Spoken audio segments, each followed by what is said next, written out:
sababu hatua waliofikia ni kubwa sana.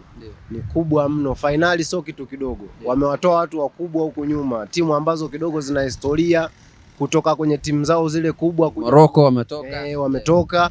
Lakini kwa hatua tuliofikia sisi ni kubwa sana.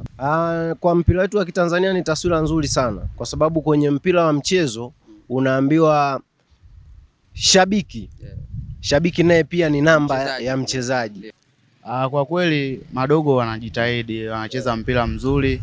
So kwenye kutumia nafasi ndo hicho kitu kilichotukosti. Huenda wangekuwa wanatumia nafasi basi hiyo mechi tungeimaliza tu uwanjani, hata kwenye matuta tusingefika. Finali ya jana mpira ulikuwa mzuri sana.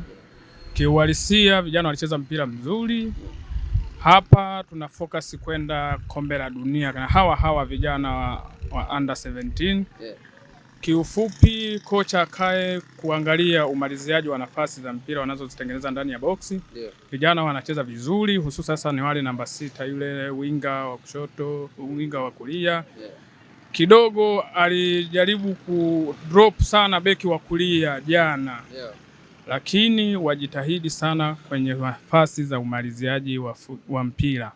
Uhali gani mtazamaji wa FJ TV? Hii ni Sports Recap ndani ya FJ TV, kipindi ambacho kinakuletea habari za kimichezo, zile ambazo zimeshafanyika lakini na zile ambazo zinaenda kutokea. Kubwa zaidi kwa leo tutaangazia mchezo wa jana kati ya Senegal dhidi ya Tanzania under 17, mchezo ambao umemalizika kwa Senegal kuwa mabingwa wapya wa under 17 kule Morocco. Kwenye meza ya uchambuzi niko na Ahmad Ali, lakini kwa leo katika swala zima la mtangazaji wako ni mimi Captain Chacha ndani FJ TV. Ahmad Ali yuko hapa kwa ajili ya kutoa uchambuzi kuhusu mchezo wa jana ulikuwa vipi, hata tueleza kidogo na wale ambao wanatazama ndani FJ TV wapate kujua kipi ambacho kilitokea jana ndani katika ardhi ya Morocco.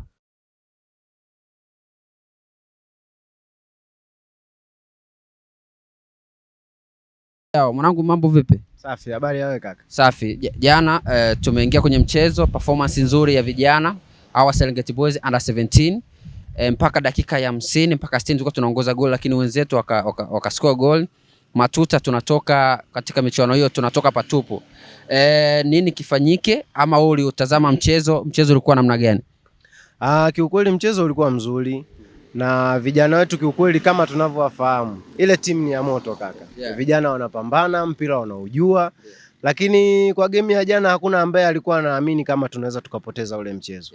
Lakini mpira ni mpira. Mpira una matokeo matatu. Kuna kufungwa, kushinda na kusale. Kwa jana mpaka dakika 90 tumesale. Tunashukuru Mungu kwa hayo matokeo tuliyoyapata, japo yanaumiza, lakini tusiwavunje moyo. Sisi ndo watu wa kuwa siku ya jana tumetoa sare mpaka dakika 90, lakini kichosababisha tukose ubingwa ni mikwaju ya penalti.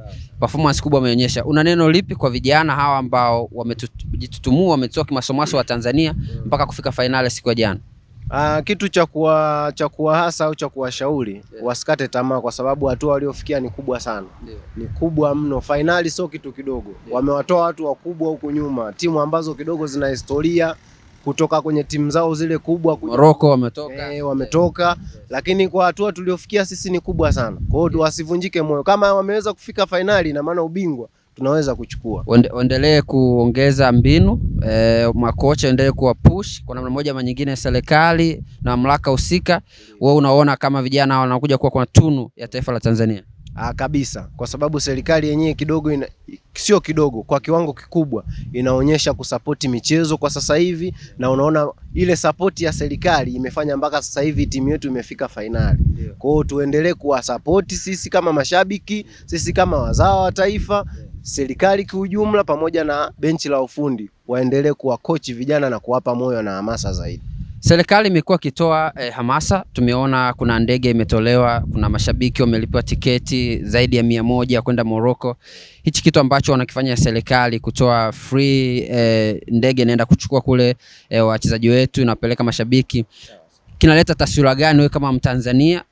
Wale watu ambao wanakifanya hichi kitu, I mean serikali, una neno lipi ama ni taswira gani ambayo inajengeka katika mpira wetu wa Kitanzania?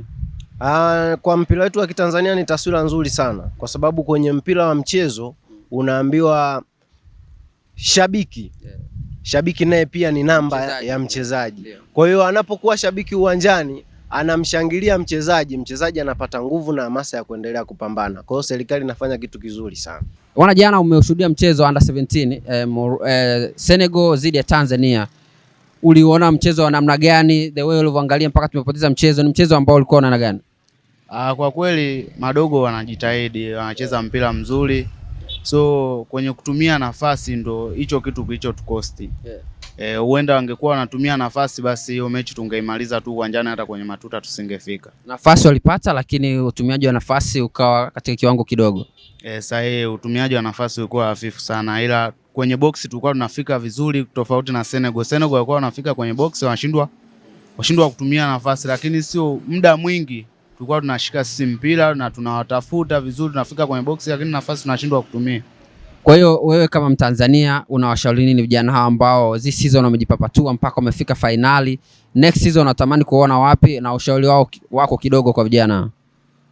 Mimi nadhani hapo kwa kocha yeye ajaribu kuangalia namna ya kumalizia nafasi.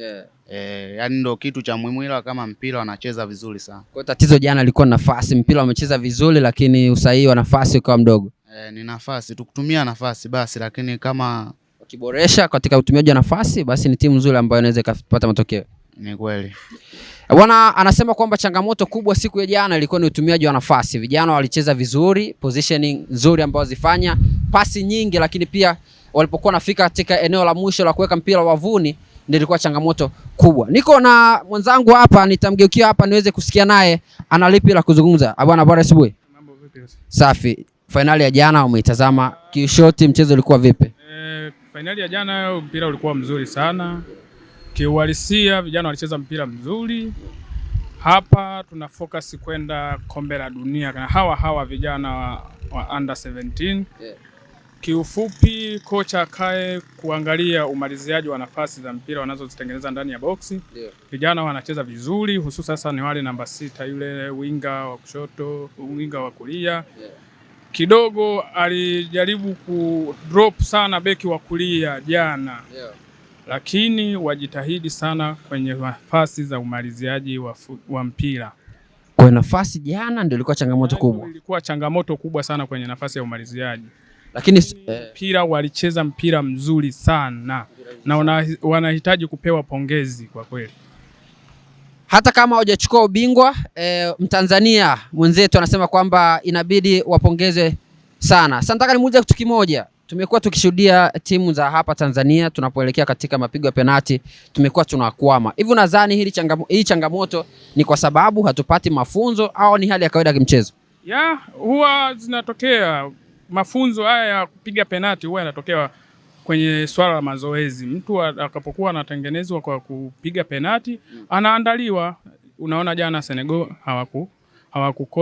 hawakukosa penalti hata moja. Yale ni mazoezi, yani kile kitu kinaandaliwa wakiwa uwanjani. Kwenye swala la mazoezi. Kwa hiyo maana yake penalti ni swala la kitu ambacho kinafanywa mpango mkakati mazoezini. Kile kitu kinafanywa mpango mkakati mazoezini kabisa. Lakini wengine wanasema penalti ni bahati. Wewe ukubaliana na hii statement? Hapana. Ukiangalia jinsi walivyokuwa wanapiga penalti wale Senegali, walikuwa ni watu ambao hawajajijengea pressure kabisa. Wale walikuwa wanapiga penalti zao zimenyooka vizuri. Vijana wetu kilichowasababisha ni ile pressure, na hata mazoezini hilo jambo hawalifanyii kazi. Inabidi walifanyie kazi la upigaji wa penalti. Swala la upigaji wa penalti inabidi vijana wa Serengeti Boys walifanyie mazoezi, kwa sababu pigo la penalti ni jambo ambalo linafanywa kazi mazoezini. Sasa nitarudi hapa kwa mwanangu naye aniambie kuhusu swala zima la upigaji wa penalti. Siku ya jana tumekosa penalti. Unakubaliana na kile ambacho mwenzetu ameongea kwamba pigo la penalti sio bahati, lakini pia ni mpango mkakati ambao unafanywa katika kiwanja mazoezi? Hilo swala ni kweli, lazima kocha yeye mwenyewe aangalie jinsi anavyo trend madogo kwenye kupiga penalti. Ukiangalia asilimia kubwa, yani Senegal jinsi walivyokuwa wanapiga penalti zao wale madogo, unaona kabisa mtu anaenda, yani ana confidence kabisa, yani unajua kabisa hapa anaenda kupiga penalti katulia. Sahihi. Ukiangalia si vijana wetu, cha kwanza kilichowapa pressure mpaka kufikia ile stage kwamba kwanza anakuwa na pressure kwenye kupiga matuta. Mimi nadhani lile goli ambalo walirudishiwa walitoka mchezoni kidogo, ila kama ni mpira uwanjani walicheza tu mpira mwingi sana, yani hakuna cha kupinga hapo.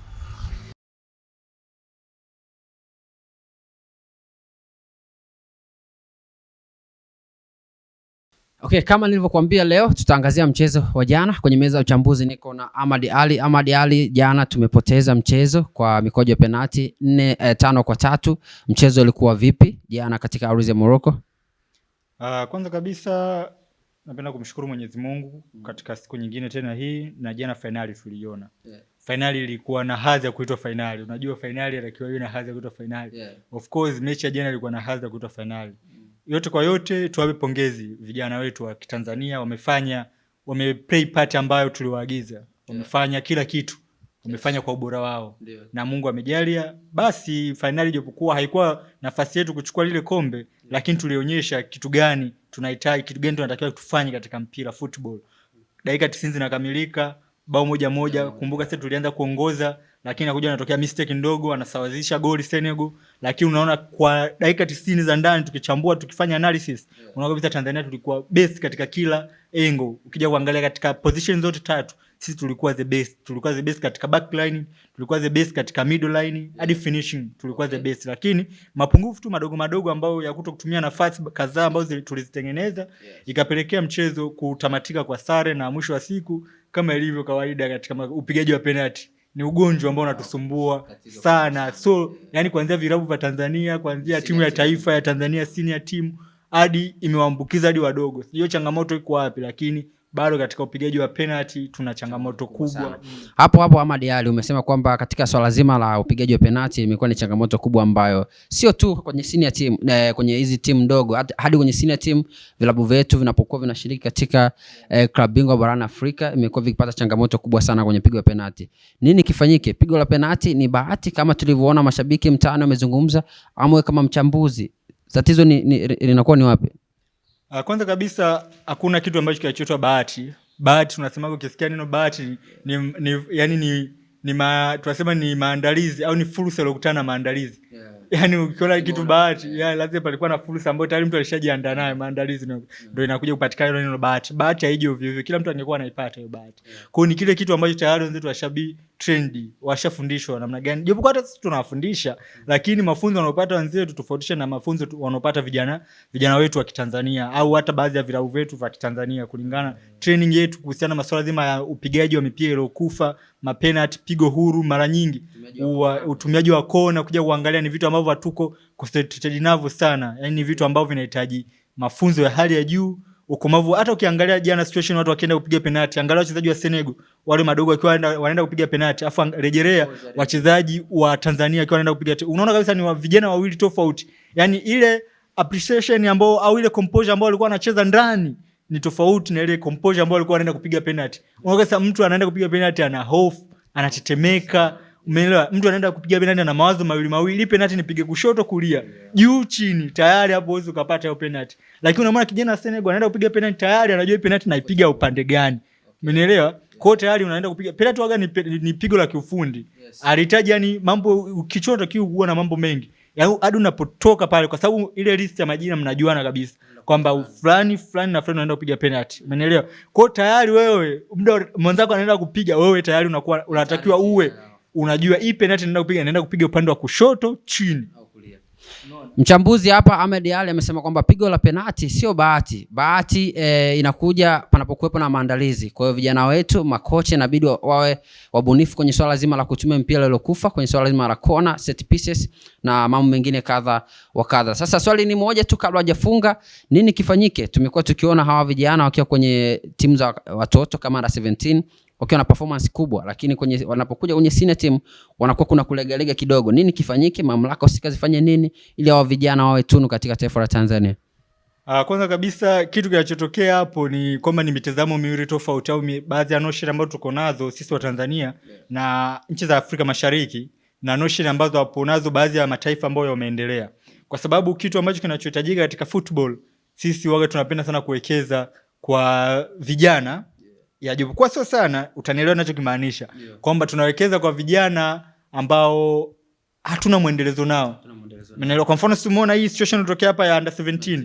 Taifa baadhi posho kadhaa zilitoka, awarded nyingi yani waliahidiwa vitu kadha wa kadha, lakini ni baada ya kuona matokeo ndo wakaahidi hivyo vitu, lakini hakuna ile tunasema development katika stage za mwanzo. Tunasema ile long term development employees, kwa sababu zile vitu vya kunaniva maendeleo ya vijana yanakuwa changamoto kubwa. Sasa kuja kulinganisha labda na mataifa ambayo yameendelea kama Morocco na Senegal, tayari wenzetu wale wana ule uendelezaji wa vipaji vya watoto, unaelewa, au yale maendeleo ya football katika swala zima la vijana kuanzia akiwa angali chini ya miaka 8 hadi 15, 21, 23. Tayari tunaona ule ni ile long term plan ambayo wenzetu wanayo. Yani hawamwachii mtoto. Umeona katika kwa mfano wale walioshiriki AFCON this time. Yani wale watoto wapo tayari katika maendelezo yao, kwa sababu wana a lot of challenge, wana michuano mingi sana ndani ya wenyewe kama wenyewe ndani ya timu ambao ndani ya taifa lao.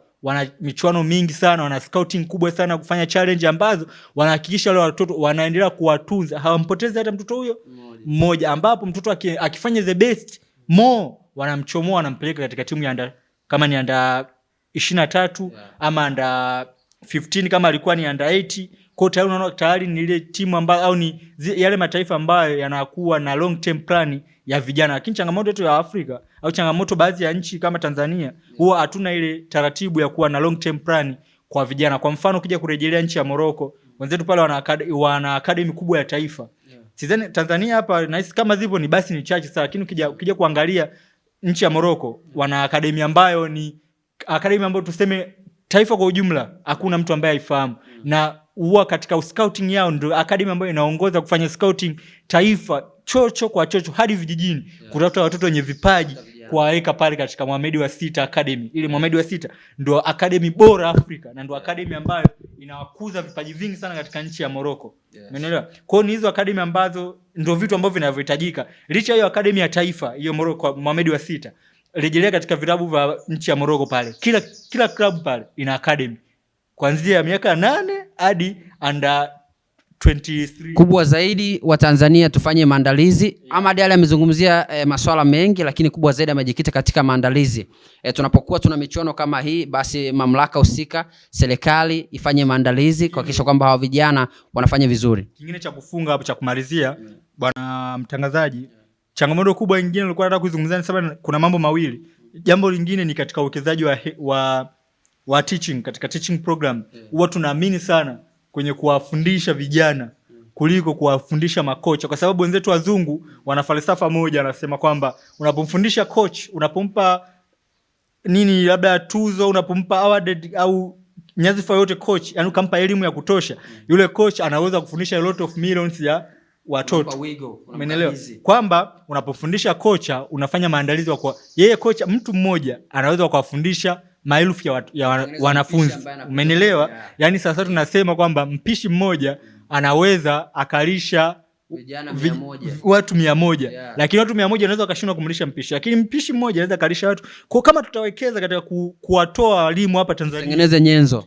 Kwa kama tutaweza kuwatengeneza makocha bora, basi wale makocha bora ndio wanaweza kaja kuzalisha matokeo bora zaidi. Lakini kama tutaendelea kukomana vijana ili hali bado hatuna mzizi mkuu makocha bora, kwa hiyo itakuwa ni changamoto. Kwa hiyo kwa hiyo inabidi kwanza tuboreshe katika elimu ya makocha. Tutoe makocha wenye wazifu mkubwa ili wao makocha ndo waje kufundisha, kwa sababu kocha mmoja anaweza kufundisha vijana 300 kwa wakati mmoja. Kwa tayari inatoa elimu inakuwa inasambaa kwa wepesi, lakini itakuwa vigumu zaidi kama tunaendelea kungangania na vijana ili hali makocha hatuna.